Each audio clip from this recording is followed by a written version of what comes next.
campers. Last time I mentioned I'd bring up some clothing ideas, so today I'd like to do just that. Talk about some different types of clothing to consider. Always add and subtract to what I'm saying. You can of course do as you like, but over the years I've discovered some things to try again to make your trip a little more pleasurable, a little easier, so that you want to go back again. As you can see here, I've got a little bag. It's my clothing bag. Not very big, but everything that I'm going to need for clothing I have in my bag. Now, the clothing that I'm taking will probably be for a pretty lengthy trip, 2 weeks plus. If you're just going in for 2 nights, 3 nights, you can probably not be concerned with too many clothing items. But we'll talk about them, share some ideas, some things to keep in mind. So again, my backpack, various pockets on the side, on the bottom. Nice compact bag, easy straps to tighten up, good cummerbund, makes it nice and comfortable. I think this particular bag you could even put a bladder inside for getting a drink. But that's not in it now. But I want to talk to you about your items. Well, right on the top, I've got my raincoat, my rain gear. And it is not wrapped in plastic because it's a raincoat. So you don't have to be too protective with it. You could strap it to the outside if you like. Maybe put it in a side pocket all by itself. But when we're out on the lake, I will put my rain gear in my tackle bag. That way my rain gear is with me all the time in the canoe. Don't forget it in my clothing bag up at the campsite. I put it in my tackle bag, and of course when I'm fishing, I've got my tackle, I got my rain gear. And putting on your rain pants and raincoat in the canoe can be a challenge, but there's some tricks for that I'll share with you at another time. But anyway, clothing bag, raincoat on top, and I have my toiletry bag in there as well. And you've got your razor and toothbrush and maybe some lip gloss, maybe some aspirin for working hard. You can put together any kind of a little bag you like if you want. But I like to take a bath, shave, keep clean, makes my trip that much more enjoyable. Get sweated up, maybe some bug repellent on you. It's a pretty uncomfortable feeling, so take a nice clean dip in the lake, feels you pretty good. Okay, as we go in further on into the clothing bag, right up on top, and you remember now the items that I mentioned before, wrap them in plastic. Gear bag will take the abuse, the plastic will keep your clothing dry. So here we go. There's one item here. This particular bag, of course, I ripped it open. And here's my thermal. This is my thermal shirt. I use it for a coat. It's got a hood on it, outside pockets. Pretty nice to keep warm. And if it gets cool at night, you can certainly lay it down under your sleeping bag or even sleep with it. Put your hood up over your head, keep your head warm. So that's what I wear for warmth. And put it in underneath the raincoat. If it's windy, pretty comfortable. Okay, we keep on digging. Again, everything's in the plastic. Now, the pants that I'm wearing and the shirt I'm wearing is one of the items in my list of clothing, and I bring 3. Well, I have one on, of course, but I bring 2. So I've got clean clothes, I've got a change in my bag, and I've got a change that might be hanging, drying. So I got 3. I found that to be a comfortable number. And the items aren't very thick, so they're a thin, quick dry material. The pants zip off at the knees, so I have shorts if I need. At first I thought that I might not be warm in these clothes, but they do offer warmth, and I was kind of surprised at that. If it's windy and cold, yeah, put on your rain pants. That'll help keep some of the body heat in.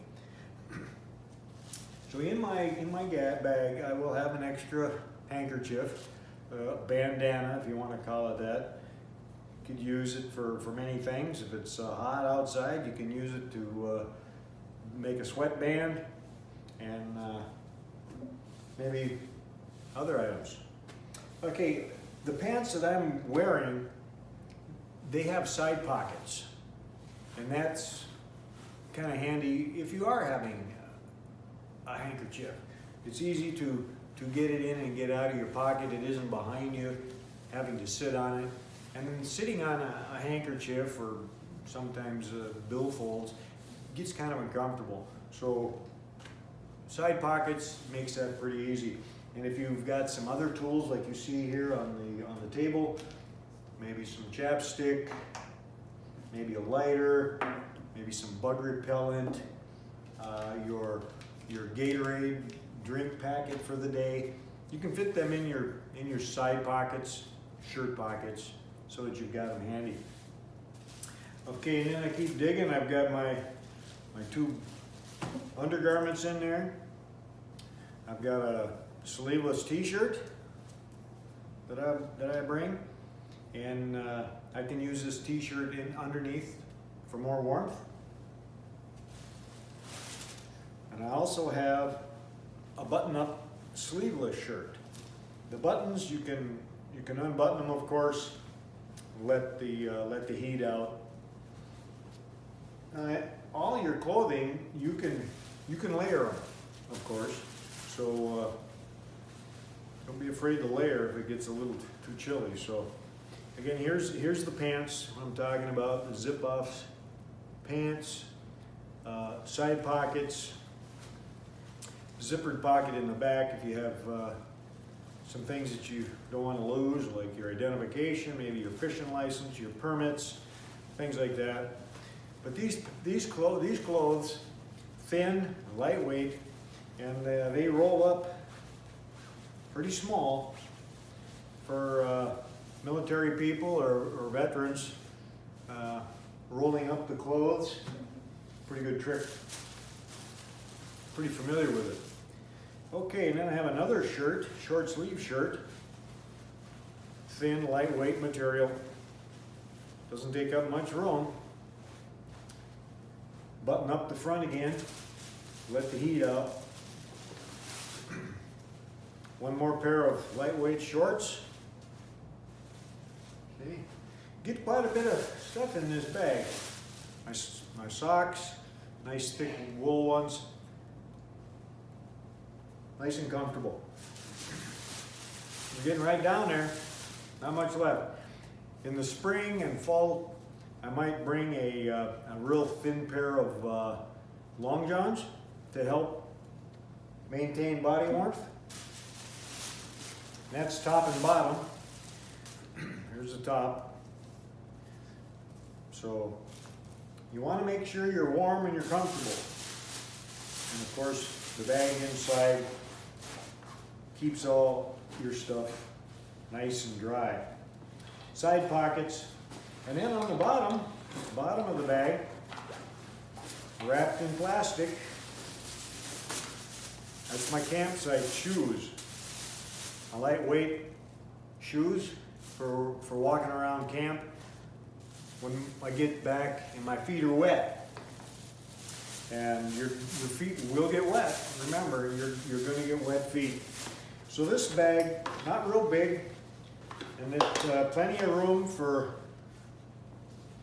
my equipment, my clothes, side pocket. Got a nice thick pair of gloves to take some of the abuse while I'm paddling, and also use them as hot pads while I'm cooking. Another little side pocket. I've got a pretty important item here for those who wear glasses.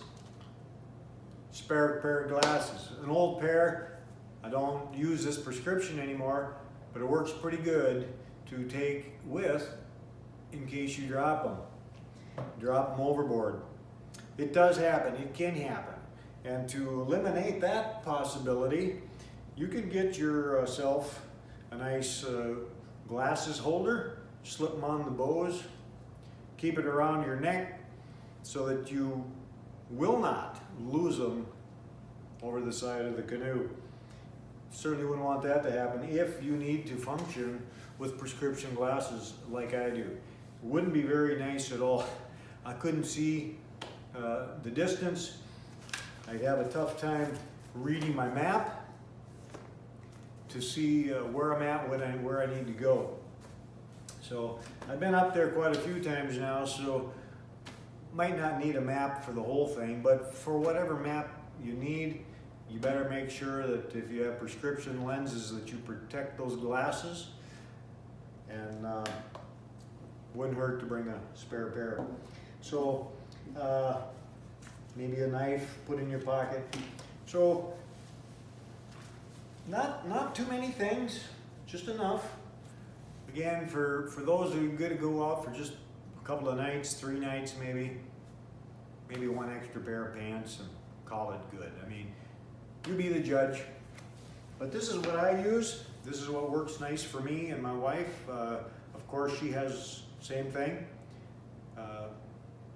Changes of 3, and we'll combine it and put it into one bag.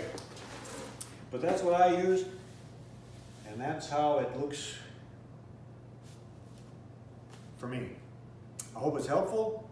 Again, give it a thumbs up if you like it. Comments, you know the drill. Share, all those bells and whistles that they ask us to do. So until next time, see you on the Portage Trail.